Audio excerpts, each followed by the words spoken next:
They told Kale he'd be a champion. What they didn't mention? The Calathian healing chambers weren't just fixing his broken ribs, they were rewriting his DNA. As the biogel seeped into his bones, he realized this wasn't recovery. It was recruitment. Now, standing before 5 genetically perfected candidates, he's expected to choose a mate. But when he points to the unenhanced woman in the corner, the entire alien aristocracy gasps. Because Lyra isn't what she seems, and neither is he. Kale woke to a sharp scent like burnt copper and antiseptic. The walls of his healing pod hummed with alien tech, not just repairing his shattered ribs but rewriting them. He could feel the biogel working, microscopic tendrils threading through his bones, stitching them back together 10 times faster than any Earth hospital could manage. The process didn't just fix. It left something behind. His nerves hummed with an unfamiliar voltage. Outside the pod, Calathian architecture stretched upward in defiance of physics. Towers twisted toward a violet sky, their surfaces shifting like liquid, catching sunlight in unnatural fractals. Marcus leaned against a console nearby, already dressed in fresh medical blacks. "Enjoy your nap?" he muttered. "Because I've been awake watching these things map your brain for 12 hours. The chambers monitored everything. Heart rate, synaptic patterns, even the way his pupils dilated under stress. Diagnostics scrolled along the walls like living tattoos. Symbols Kale couldn't read but somehow understood. His body was healing. His mind was adapting. Neither process felt entirely voluntary. Marcus tapped the pod's glass. "They don't just want you fixed. They want you better." His smirk didn't reach his eyes. Earth medicine was crude by comparison. Human doctors stitched you up and sent you home, but Calathian tech left no scar tissue, just phantom echoes where repairs had been made. Kale flexed his fingers, expecting pain. There was none. Just a distant tingle like static between his cells. By the time the pod released him, his reflexes were sharper. His vision picked up ultraviolet streaks in the air, some kind of energy field the chamber had tuned him to perceive. When he took his first step, the floor adjusted beneath him, calibrating to his weight before he could stumble. "They promised a champion," Marcus said, watching the diagnostics flash blue-green. "But I think you got reassigned." Kale didn't answer. The chamber's neural residue clung to his thoughts, aligning him with systems he'd never been meant to access. A backdoor installed during recovery. Now the real test began. Lady Zaren's voice carried like static over glass. "Our victorious champions." The words were smooth, practiced. The smile didn't reach her eyes. Around them, the sky garden stretched in impossible layers. Floating terraces of alien flora, bioluminescent tendrils curling toward a too-close moon. The air smelled sweet and metallic, like oxygen filtered through something that didn't quite breathe. Marcus leaned in. "Victorious," he repeated under his breath. That's one way to spin lab rats. The nobles lining the garden weren't there for a celebration. Their robes shimmered with shifting hues, their faces obscured behind translucent masks that displayed flickering data streams, odds, statistics, projected outcomes. This wasn't a ceremony. It was a live market. Kale's every move was being weighed, measured, and most of all, bet on. 5 figures stood at the center of the terrace. 4 of them gleamed like polished steel. Their skin had the faint luminance of genetic optimization. Their movements too fluid, too precise. Pheromone regulators kept their scents just this side of intoxicating. Neural optimizers ensured every smile was calibrated. They were perfect. And then there was the 5th. Lyra wore no enhancements. No glow, no calculated allure. Her posture was loose where the others were poised. Her gaze direct where theirs slid away like oil on water. The contrast wasn't an accident. It was a statement. Holographic recorders orbited the group, tiny drones catching every twitch of Kale's fingers, every unspoken reaction. Zaren's voice cut through the hum. "A champion deserves a companion worthy of his stature." She gestured to the sisters. "Each has been tailored to complement your biology, your psychology. A match in every measurable sense." The pause was just a beat too long. "And one alternative." Lyra didn't flinch. The nobles stirred. Kale didn't need to understand the odds flashing across their masks to read the room. They'd banked on him choosing one of the enhanced sisters, playing into the spectacle, the fantasy. But the longer he looked at Lyra, the more he saw the calculation behind her plainness. The way her fingers curled, not in submission, but anticipation. Marcus exhaled. Don't overthink it, kid. Cale didn't, he pointed. I choose her. The garden went quiet. Then the whispers burst like static. Lyra's lips twitched. Not quite a smile. More like she'd been waiting for this moment longer than anyone realized. Zarin recovered first. An interesting selection. Her fingers flexed, sending a silent command to the recorders. The drones adjusted, recalibrating their focus. The nobles' masks flickered with frantic recalculations. The house had just lost badly. Cale ignored them. Something in Lyra's expression, the way she held her ground despite the stares, told him this wasn't the first time she'd upended expectations. Marcus chuckled. Well, he muttered. That'll learn 'em. Zarin stepped forward, her voice dropping to a murmur meant only for Cale. You do understand what you've done? He did. He'd just turned the game on its head. Lyra watched him, unreadable. The drones whirred closer, hungry for answers. The real question wasn't why he'd picked her. It was why she'd let him. Zarin's fingers traced the air above one sister's arm, holographic schematics blooming to outline subdermal reinforcement webbing. Each modification serves purpose, she said. The pride in her voice landed like a scalpel, clean, precise. Muscle fibers recoded for 16% greater tensile strength. Retinal dampeners filtering combat stressors. She moved down the line. Synaptic acceleration here. Collagen restructuring there. The display flickered, showing neural pathways rewritten like city grids under new management. Lyra stood apart near the terrace railing. No schematics hovered over her skin. The wind caught strands of hair the others had genetically silenced into perfect submission. Cale watched the nobles. Their masks hid expressions, but their fingers twitched, betting gloves recalculating odds in real time. They'd waged fortunes on him choosing one of Zarin's masterpieces. Now their algorithms spit errors. Zarin reached Lyra. A pause. And then there's this one. No technical readouts. Just 3 flat words. Control group, Lyra laughed. It was the first sound she'd made since the selection, short and sharp as a blade unsheathed. Is that what we're calling it now? Zarin's smile stiffened. You refused the sequence 3 years ago. Lyra tilted her head. And you still can't say why. Marcus muttered near Cale's ear. Kid, I think you picked the loose cannon. The nobles shifted. On Calathis, refusing enhancement wasn't rebellion, it was insanity. Their entire society built itself on optimization. Armor under skin, algorithms in veins, beauty as engineering. And Lyra had walked away from it. Zarin regained control, smoothing her robes. The refusal was noted, though the reasoning remains opaque. Noted. Lyra repeated the word like it was something she'd scraped off her boot. Cale studied her, really studied her, past the unenhanced surface. The way her pupils contracted under the terrace's shifting lights, too fast for baseline human. The slight tremor in her left hand, rhythmic like timed pulses. Most telling, the way Zarin's gaze kept snagging on her, wary as a scientist watching an experiment flex its claws. Marcus exhaled. So she's defective, or dangerous, Cale said. Lyra's lips quirked. Zarin cut in, her tone regaining smooth composure. The choice is made. She gestured to an archway where new diagnostics had begun flashing, bonding protocols initializing. Proceed. The nobles turned as one, masks repopulating with fresh data streams. Cale's selection had disrupted their wagers, but this next phase, the real odds-making. Lyra fell into step beside Cale as they moved toward the arch. No enhanced grace in her stride, just a lean, efficient walk that somehow covered ground faster than her sister's choreographed steps. She spoke low, for him alone. They think you made a mistake, he matched her tone. Did I? She smiled then, genuine and unsettling. Ask me after the bonding. Zarin led them forward, her voice carrying just enough for the nobles to overhear. Compatibility metrics will be recorded. Neural synchronization assessed. A pause. All parameters observed. Marcus gave Cale a look. Yeah, they're totally just observing. The archway's threshold shimmered. Beyond it, the bonding chambers waited, alive, adaptive, hungry for data. Lyra squared her shoulders. No enhancements. No modifications.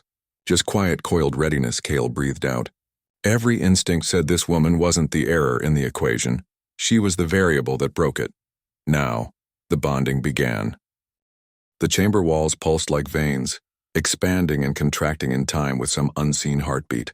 Furniture unfurled from the floor, bench-like protrusions rising as if pushed up from beneath by invisible hands. Molecular assemblers whirred in the air, adjusting light frequencies and atmospheric composition to match their biometric readings. The room wasn't just designed for them. It was reacting to them, Cale inhaled. The air carried an ozone tang, sharpened by something organic like metal and wet leaves. His first step triggered a ripple of diagnostic lights across the walls, mapping his gait, his balance, even the micro-tremors in his fingers. Lyra walked ahead like she'd done this before. She pressed a palm against the nearest wall and the surface yielded slightly, molding to her touch. "Still cold," she muttered. Marcus had been barred from entry, protocol, Zarin claimed, but his last words lingered. "Try not to get brain melded before I can rescue you." Holographic markers flickered into existence, clustering around their heads like fireflies. Neural pattern synchronization, empathic resonance, stress coefficients, terms Cale recognized from old mind-link experiments back on Earth, where the tech had always been crude, error-prone. Not here. Here, the readings adjusted in real time, refining their algorithms with each passing second. Lyra exhaled sharply. "They're pushing connectivity already." Cale felt it, a pressure behind his eyes, the creeping sensation of something nudging at the edges of his thoughts. He clenched his jaw, forcing resistance. Back on Earth, neural sync was opt-in. Here, it felt like the chamber expected compliance. Lyra sank onto a bench, which reshaped itself beneath her into something closer to a recliner. She stretched out, too at ease for someone whose brain was currently being mapped by alien tech. The diagnostics around her flashed green-blue, adjusting faster than Cale's. "You've done this before," he said. She didn't deny it. "Not like this." At the far end of the chamber, a new panel lit up, psychometric displays layering atop one another. Heart rate stacked against neural activity. Stress markers plotted against empathic thresholds. It was all there. Two minds being quantified, cross-referenced, pushed toward alignment. Cale rubbed his temples. The pressure behind his eyes throbbed. Human brains weren't wired for forced synchronicity. The harder the room pushed, the more his thoughts nodded defensively. Lyra watched him, gaze tracking the flickering diagnostics. "Fighting it makes it worse. So does surrendering," he shot back. Her lips twitched. "Depends what you're surrendering to." Zarin's voice crackled through hidden speakers, smooth and measured. "Initial readings are promising." Cale glanced up. "Promising for who?" The diagnostics painted an incomplete picture. Lyra's neural responses adapting smoothly while his spiked and struggled. Lyra closed her eyes. The holographic markers around her flared brighter, sinking faster. Cale hesitated, then did the same, not relaxing but testing. The moment he eased his resistance, the pressure lessened. Not gone, just redirected. Like the chamber had been waiting for permission, the data streams shifted. His vitals stabilized. The neural patterns began aligning. Not perfect, not yet, but closer. Lyra cracked an eye open. "See?" Cale exhaled. The connection humming between them now wasn't invasive. More like a bridge neither had fully stepped onto. Somewhere beyond the chamber, alarms blipped. Diagnostics recalculated. Zarin's voice returned, intrigued. Faster than expected. Lyra smirked. Cale frowned at the walls. How fast is expected? No answer. Just the soft hum of machines adjusting their predictions, recategorizing, recalculating. The chamber wasn't just assessing compatibility, it was learning. And judging by the sudden pulse of activity across the neural sync display, it had just discovered something unexpected. Lyra sat up, rolling her shoulders. The motion sent a ripple through the diagnostics, minor fluctuations cascading into recalibrations. She glanced at Cale. "Warning you now, this next part's weird." Before he could ask, the chamber lights dimmed. The walls flexed inward slightly as if drawing breath. The air thickened with ions. The pushing sensation returned, but different this time. Less invasive, more insistent. Cale stiffened. "What's it doing?" Lyra inhaled deeply, like she was steeling herself. "Trying to teach," the holograms flared. Patterns Cale didn't recognize flickered across his vision. Fragments of thought that weren't his. A flash of memory. A sterile white room. Hands pressing a neural interface to Lyra's temples. The sharp tang of fear sweat. Then gone, he recoiled. That was yours, Lyra nodded, jaw tight. The chamber pulsed again. Another flicker, this time a sensation. The ache of fresh subdermal implants, the buzz of calibration. Not his body, not his memory. But for half a second he'd felt it. Cale gripped the bench. It's not just sinking us. It's sharing, Lyra exhaled. Told you it was weird, Zaren's voice cut through, sharper now. Pause sequence, the pressure lifted. The shared sensations shattered. Silence. Then, from somewhere beyond the chamber, muffled footsteps. The hiss of a ceiling door. A shadow moved against the frosted glass panel in the exit. Lyra's posture shifted subtly. Ready. Waiting. Cale flexed his hands, adrenaline dulling the last of the neural echo. Zaren's voice, when it came again, carried an edge he hadn't heard before. Proceed to secondary analysis. The diagnostics reset. Lyra met Cale's gaze. And here we go. The chamber hummed to life again. But this time the vibrations carried weight. Intent. Something had changed. The experiment was just beginning. The chamber lights dimmed to a deep violet. The bioluminescent veins in the walls pulsing slower now, like something holding its breath. Cale flexed his hands, the neural echo from the bonding interface still humming under his skin. Across from him, Lyra sat cross-legged on a bench that had reshaped itself 3 times since they'd entered, as if unable to decide what contour best suited her. Tell me about the refusal, Cale said. Lyra didn't look up. She tapped 2 fingers against her temple, in a rhythm that matched the chamber's fading diagnostics. You saw the memory. Flashes, pieces, the vision from the neural link, white walls, restraints, the bite of electrodes. Not the why. Lyra exhaled through her nose. The sound carried an edge of static, like her breath had to pass through layers of old damage. 3 years ago, they offered me the full suite. Pheromone optimization, subdermal armor, the works. Her fingers sketched shapes in the air, tracing enhancements her body lacked. I said no, Cale waited. The chamber's walls exhaled a current of warm air thick with that ozone and leaf scent, carrying traces of their neural signatures back into circulation for analysis. Lyra leaned forward, elbows on knees. Except it wasn't a refusal. Not really. Her fingers twitched, that same subtle tremor. They came back with a counteroffer. Psychic sensitivity amplification. The term landed between them, heavier than it sounded. Cale glanced at the nearest display. Their neural sync percentages still climbing despite the interrupted bonding sequence. You traded glitz for telepathy. Traded? Lyra's laugh was short, brittle. They gutted my existing mods. Redirected every enhancement marker toward neural restructuring. The procedure took 14 hours. Woke up with half my systems fried and this... She tapped her temple again. Cale studied her. The unenhanced surface, the 2 quick pupil reactions. The way the diagnostics flared green whenever she focused. Risky move. Wasn't my call. She held his gaze. But I don't regret it. Zaren's voice crackled through the chamber's hidden speakers. A necessary recalibration. Lyra's neural sensitivity is now 37% above baseline Calathian norms. Lyra rolled her shoulders. Hear that? Above baseline. Her mouth twisted. Could have been higher if the techs hadn't panicked when my vitals cratered. Cale blinked. You flatlined? Twice. She said it like discussing a bad meal. They pumped me so full of stimulants my hands shook for a month. The diagnostics chose that moment to spike. A jagged red line across their shared synchronicity readout. Zaren's tone sharpened. Do not agitate the subject, Lyra smirked. Cale leaned back, processing. So they melted your brain to make you... What? A telepathic antenna? A conduit, Lyra corrected. The difference mattered. Standard enhancements optimize the body. This rewired my neural architecture, built-in receptors for emotional resonance patterning. She watched his face. It's how I knew you'd pick me. Cale stilled. Lyra tapped 2 fingers against her sternum. Resonance markers.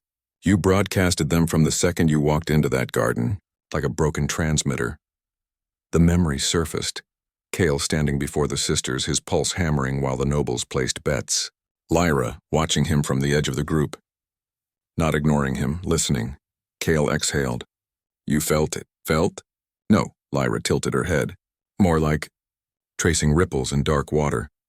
Your stress patterns had a specific frequency, linear, predictable. She smiled. Human. A warning chime sounded. Their sync percentage had just crossed into operational thresholds. The chamber's lighting shifted, bathing them in intersecting gold and violet gradients. Zaren's voice took on a new urgency. Proceeding to secondary linkage, Lyra stood abruptly. Her balance was off. Not the fluid grace of her sisters, but something looser, more adaptable. The chamber floor adjusted beneath her, compensating. Here's the part they don't advertise, she said. This bond? It's not some romantic connection. Kale rose to face her. The diagnostics swarmed around them now, neural traffic patterns mapping their proximity. Then what is it? Lyra's head snapped up before the alarm sounded. A muscle in her jaw twitched, not pain but detection. We've got company. The chamber screens flickered, security feeds overlaying their biometric displays. Shadowed figures moved through the tower's lower levels, slipping past patrols with impossible precision. Their armor bent light around them, fracturing their outlines like heat distortion. Kale recognized the design. Enhanced stealth rigs. Earth tech. Not just Earth tech. Lyra tapped a feed, zoom, enhance, and the image resolved to show a woman at the lead, her face obscured behind a visor that pulsed with neural feedback loops. That's Sarah Chen. The name hit like a kick to the ribs. Sarah had been Kale's team lead on Project Blue Sky when his implants were still in prototype. She'd pushed for faster deployment, deeper integration, always one step ahead of ethical reviews. The feed caught her lifting a hand, some silent signal. Her squad moved in perfect sync, breaching security doors with coded taps that shouldn't have worked on Calathian systems. They've got tower schematics, Lyra muttered. Old ones, but enough. Zaren's voice crackled through the comms, sharper than Kale had ever heard it. Lockdown in progress. Secure the data core. Lyra was already moving, her steps sure despite the tremors in her left hand. They didn't come for us. Kale followed, gut tightening. What's in the core? Everything. She palmed open a service conduit, its edges glowing where her touch activated hidden permissions. Genetic templates. Neural enhancement algorithms. Compatibility matrices. Sarah's team hit another checkpoint. The feeds showed their rifles weren't standard issue. Pulse emitters repurposed from mining lasers. Jury-rigged to disrupt alien circuitry. They weren't here to kill. They were here to scavenge. Kale's implants itched under his skin, reacting to some frequency in Chen's armor. She's running Project Blue Sky upgrades. Later models than mine. Lyra shot him a look. How much later? Enough that it hurts to look at her. The words landed heavy. Enhanced humans weren't supposed to phase lock with each other's systems. Safety protocol. Chen's team moved like they'd rewritten that rule. Zaren's hologram flickered into existence, blocking their path. Seal yourselves in. Countermeasures are deploying. Lyra didn't slow. Countermeasures won't stop them. A pause. Then clipped. They're not for stopping. The feeds cut to a new angle, Sarah's team reaching the core chamber, their movements slowing as they approached the vault. One operative knelt, tools humming as they bypassed. Kale's vision overlapped with Lyra's for a split second. Just long. Enough to catch the telltale shimmer. Around the core's access panel, that's not just a firewall. Lyra nodded grimly. Bait. The operative's tool touched the panel. Lightning crackled, not electricity, but something sharper, uglier. It spiderwebbed up the operative's arm, blackening the armor plating before erupting through their visor. Sarah barely flinched. She stepped over the convulsing body, her own interface flaring gold as it repelled the feedback wave. Adjust frequencies. Her surviving team recalibrated, their movements less sure now. Lyra exhaled through her teeth. She's dampening it, slowing the spread. Kale watched Sarah work. He'd seen that focus before, back when she was running extraction drills, pushing subjects until their implants overheated. She won't stop. The words hung there, Sarah's fingers danced across the panel. The core's outer lock disengaged with a hiss. Lyra turned to Kale, her pupils flaring. Tell me you've got a way to reach her. He flexed his hands. Human tech couldn't punch through Calathian dampeners, but hybridized systems, that was new territory. Maybe. He reached, not physically, but through the bond, testing its limits. The neural link flared hot, their shared sync stretching thin. Lyra gasped. Easy. Feedback spiraled through them both, Somewhere below, Sarah Chen froze mid-motion, her head tilted, visor scanning empty air. Then she turned, looking straight into the security cam, right at Kale. His throat locked. She couldn't know. Unless her visor flickered, displaying a string of code. Old Project Blue Sky identifiers. Authentication protocols. A ping. Lyra grabbed his wrist. She's tracking the connection. Kale surged backward, severing the link. The recoil sent him staggering into the wall, synapses firing white-hot. On the feed, Sarah turned away like nothing had happened. Lyra hauled him upright. "We need to move." The corridor lights flickered, not a power surge, but an alert. Somewhere deeper in the tower, something was waking up. Zaren's voice cut through the static. Secondary sequence engaged. Sarah's team had the core open now. One operative reached in, extracting a data crystal that pulsed like a living thing. The moment his fingers closed around it, his armor's diagnostics exploded with warnings. Lyra bared her teeth. "Got you." The operative jerked, spine arching. His helmet cracked open, not shattered but flowering, unfolding like some grotesque metal blossom to expose his face. His jaw worked soundlessly as veins blackened under his skin. Then he collapsed. Sarah backpedaled, her visor flashing as it processed the data. The crystal wasn't a prize. It was a Trojan horse, keyed to react only when stolen. The remaining operatives fired on the core, pulse rounds shredding its housing in a shower of sparks. Too late, the damage was done. Their systems were already rebooting, infected. Lyra tugged Kale down a side passage. "That buys us 5 minutes." The tower shook, decks below them sealing with metallic shrieks. Containment protocols. Sarah's image wavered on the last intact feed. She was retreating, dragging one convulsing teammate. Her visor turned upward again. Another searing look at the camera. The message was clear. This wasn't over. Lyra's nails bit into Kale's arm. "What did she want with you?" He swallowed copper. "Confirmation. Of what?" Kale met her gaze. The answer sat between them, cold and undeniable. Humanity had just declared war on Calathian secrets, and Sarah Chen knew exactly where to find him. The feed cut to static. Sarah Chen's fingers closed around the data crystal. It pulsed once in her palm, a heartbeat of stolen information. For a fraction of a second, triumph flickered across her visor display. Then the crystal warmed. The change was subtle at first. A flicker in her HUD, a delay in her neural interface's response time. She frowned, tapping a command sequence against her wrist panel. The gesture should have triggered her squad's extraction protocol. Nothing happened. Her second-inning Larson jerked suddenly. His enhanced reflexes misfired, sending him stumbling into the vault wall. "Commander!" "My systems," the words choked off as his visor lit up with warnings. Biometric readouts spiked, flatlining, then spiking again. Behind his faceplate, veins darkened like ink spreading under skin. Sarah took a step back. The crystal in her hand had gone from warm to hot. She tried to drop it. Her fingers wouldn't open. Lyra watched the security feed from 3 levels up. "Phase 1, she muttered. The virus unfolded in stages. First, it hijacked the intruder's neural links, rewriting command protocols, scrambling motor functions. Larson's legs gave out as his musculature enhancements contracted violently. He hit the floor twitching, his armored joints locking at wrong angles. Kale tracked the spread on an auxiliary screen. The virus wasn't just corrupting data. It was remapping the very tech that made these soldiers dangerous. Musculature fibers tore themselves apart. Subdermal armor plates shifted, edges grinding against bone. Sarah's visor flashed red. She ripped the crystal free with her other hand, leaving flakes of smoking glove material fused to its surface. The instant it left her grip, the crystal shattered into dust. Too late. Lyra zoomed the feed on Sarah's wrist. A faint discoloration spread beneath the skin, dark tendrils following venous pathways. Spectacular genetic failures in 3, 2, Sarah's second operative screamed.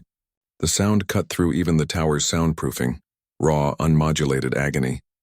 His cybernetic eye ruptured, viscous fluid dripping down his cheek as the implant short-circuited. He clawed at his face, fingers coming away streaked with blackened blood. Zaren's voice came through the chamber's speakers. "They have 6 minutes to reach their ship before systemic collapse." Kale counted 3 remaining operatives. 2 were dragging Larson toward the exit. his legs scraping uselessly against the floor. The third had drawn her sidearm, not aiming at anything, just clutching it like an anchor. Sarah stood frozen, staring at her contaminated hand. Lyra exhaled. Should have read the fine print. The virus wasn't just attacking their tech. It was using it against them. Every enhancement, every modification became a vector. Muscle fibers remembering alien genetic patterns, neural interfaces rebooting with hostile firmware. Sarah's team wasn't being hacked. They were being unmade. Kale's own implants itched, a phantom resonance with the carnage below. His enhancements were similar enough to feel the echo, different enough to remain untouched, like hearing a language he'd almost learned. Sarah moved suddenly, not toward the exit but deeper into the vault. Her contaminated hand left black smears on the consoles as she bypassed lockdown protocols with jerky, determined motions. Lyra stiffened. She's not running, the feed refocused. Sarah wasn't trying to save herself. She was dumping every scrap of data she could access, core schematics, research logs, even partial genetic templates, directly into her neural uplink, transferring everything to remote storage before her systems failed. Zaren's hologram appeared beside them. The observation deck windows stretched floor to ceiling, revealing Calitha's violet sky streaked with retreating ships. Sarah Chen's vessel was just a speck now, trailing smoke. Zaren stood with her back to the view, hands clasped behind her. No holograms, no displays. Just the quiet hum of the tower's systems resetting after the breach. Kale flexed his fingers. His joints ached, phantom pain from neural overload. Lyra leaned against a console nearby, picking at a loose thread on her sleeve. She looked calm. Too calm. You're asking the wrong question, Zaren said. Kale frowned. Which part? The part where you used us as bait? Or the part where Sarah's team knew exactly how to breach your systems? Zaren turned. Her expression was unreadable. Both, Lyra snorted. Great chat, Zaren ignored her. She tapped a command into the console. The windows darkened, replaced by schematics. Human neural interfaces cross-referenced with Calathian psionic matrices. Kale's own implant schematics glowed at the center. Project Blue Sky was never just human research, Zaren said. It was a joint initiative. Your side called it weapons development. Ours called it bridge building. Kale's stomach dropped. Lyra pushed off the console. Wait, you're saying Earth governments knew about this? Zaren's lips thinned. Some did. Most didn't. The beauty of compartmentalization. She zoomed in on Kale's neural interface. Your implants weren't designed just for combat. They were patterned after Calathian telepathic induction nodes.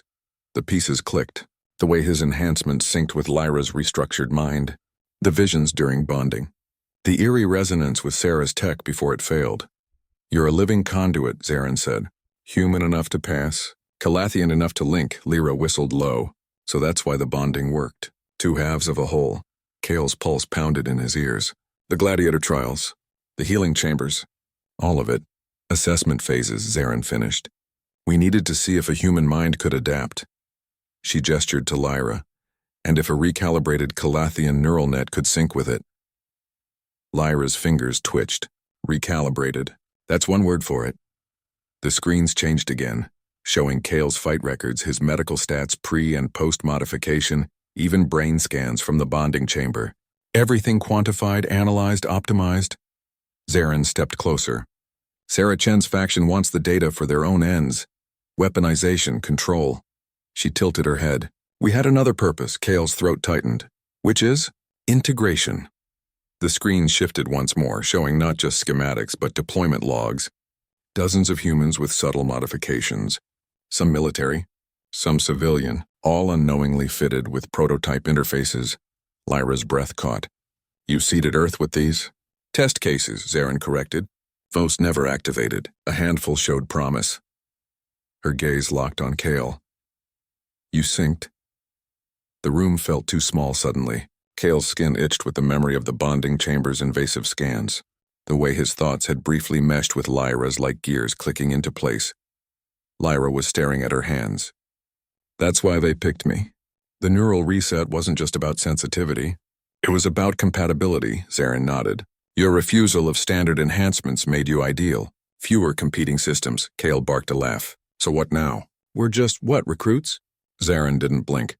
You've been recruited since the moment you stepped into that healing pod. The words landed like a physical blow. Every injury, every fight, every choice funneling him toward this moment. Even picking Lyra, had that really been his decision? Or just the logical endpoint of 1,000 invisible pressures? Lyra seemed to be thinking the same thing. Her fingers traced the raised scars along her temples, leftover damage from her neural restructuring. And if we say no? Zarin smiled. It didn't reach her eyes. You won't. The screens dissolved back into windows. Kalitha's skyline stretched below them, gleaming towers twisting toward orbit. Somewhere out there, Sarah's ship was limping home with corrupted data and a warning. Zarin straightened her robes. The Calathian Intelligence Service has need of operatives who can move between worlds, who understand both sides. Kale's jaw clenched. Spies, intermediaries, Zarin corrected. Lyra snorted. Same difference. The floor hummed beneath them, some deep system powering up. Diagnostics flickered at the edges of Kale's vision, his implants picking up signals he shouldn't have been able to detect. Zarin watched him. You feel it, don't you? The infrastructure waking. Kale didn't answer. He didn't need to. The itching behind his eyes said enough. Lyra folded her arms. So what's the play? We just run missions for you now? Phase 2, Zarin said. Field testing. She gestured between them. This bond is unprecedented. We need to understand its limits. Kale's stomach turned. More tests. More scans. More being pulled between two worlds without fully belonging to either. Lyra caught his eye. Her expression was unreadable, but something in her posture said she'd already made her choice. Zarin turned back to the window. Sarah's ship was gone now, lost in the atmospheric haze. They'll come again. Harder next time, with better safeguards against our countermeasures. Kale flexed his hands. His nerves still hummed from the neural link, from the virus, from the sheer cognitive whiplash of the past hour. Lyra nudged him with her elbow. Hey, at least we're not boring. Zarin didn't smile. Welcome to the Calathian Intelligence Service. The words hung there, neither invitation nor command. Just fact. Outside, the towers pulsed with light. Signaling systems, encrypted channels, hidden protocols spinning up. Kale's implants throbbed in time with them, a subliminal rhythm he couldn't ignore. The game had changed, and somehow, against all odds, they were still playing. The sky over Kalitha shimmered with post-breach energy shields resetting themselves. Kale stood at the observation deck's edge, feeling the residual prickle of his neural interface syncing with the tower's systems. Beside him, Lyra flexed her fingers in deliberate patterns, testing the limits of their bond's residual connection. No diagnostics needed to confirm it. Their synchronization hadn't faded after the crisis. If anything, it had deepened. Zarin had left them with cryptic parting words about debrief schedules and operational readiness. The formalities were a thin veneer over the truth. They were assets now. Valuable ones. Kale's fingers traced the faint scar along his ribcage where the healing pods had first altered him. The changes had always been leading here. Lyra broke the silence first. So spies, Kale exhaled through his nose. Intermediaries, she called it. Same difference with better boots. Lyra leaned against the glass, her reflection warped by the tower's curvature. Below them, the city pulsed with light, calibration sequences running through the architecture like veins. Every tower, every walkway, part of a network they were now wired into. The bond between them hummed at low frequency, a background noise neither could mute. During the breach, it had saved them. Now it raised more questions than answers. Kale studied Lyra's profile. You knew about the neural restructuring's real purpose. Lyra's jaw tightened. Not the whole picture, just that it hurt like hell and left me different. She tapped her temple. Didn't know it was designed to sync with human tech until you showed up. A transport streaked across the sky, one of Zarin's couriers, probably carrying reports about Sarah's failed incursion. Kale's implants automatically tracked its trajectory, calculating velocity and probable destination. The involuntary response unsettled him, Lyra noticed. Getting harder to tell where their systems end and you begin? Kale didn't answer, she shrugged. Takes getting used to. That was an understatement. The bond's parameters were still undefined. How much could they sense across distances? What happened when one was injured? The chamber's diagnostics had labeled them 83% synced and climbing, whatever that meant in practical terms. Lyra turned from the window. They'll send us out soon. Test this thing in the field. Kale nodded. Zarin wouldn't let a resource like this sit idle, not with Sarah's faction licking their wounds and regrouping. The failed breach was just the opening move in a longer game. Lyra's fingers twitched, that same restless pattern. Could be worse. Could have been stuck with one of my sisters. The offhand comment carried weight. Lyra's refusal of standard enhancements had made her an outcast, but it also made her unpredictable. A wild variable in the Calathians' calculated equations. Cale studied her. Why'd you really say no? To the enhancements, Lyra met his gaze. For a moment he thought she might dodge the question. Then she exhaled. Saw what it did to the others. All that optimization sanded down their edges until they were just polished copies. Her hand flexed. I'd rather be flawed. The confession hung between them. Not self-pity. A choice. Cale's wrist display pinged, an alert from the tower's security grid. Sarah's ship had cleared the atmosphere. But not before deploying 3 microprobes.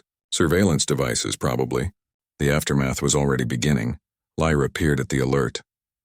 She's persistent. Or someone's pushing her to be. The implications settled like dust. Sarah hadn't acted alone. There were factions on Earth who'd risk interplanetary war for Calathian tech. And now they knew about Cale and Lyra's connection. The bond flared suddenly, a spike of shared awareness. Cale didn't need diagnostics to know their sync percentage had just ticked upward. Lyra rubbed her sternum. Weird. Cale couldn't disagree. The connection wasn't telepathy exactly. More like tuning forks resonating. Cale chose the wrong girl and cracked the Calathians' perfect system wide open. Their bonding chamber spit out numbers. Their analysts scrambled for explanations, but one truth remained. The pairing shouldn't have worked. Yet here they were, 83% synced and rising. The Calathians wanted a weapon, a controllable asset. What they got was a man who thought for himself, and a woman who'd already broken their mold. Dangerous combination. As the tower's lights pulsed around them, signaling the next phase, Lyra cracked her knuckles. So spies, Cale smirked. Intermediaries, she grinned. Same difference with better explosions. Stay tuned. The real war's just starting.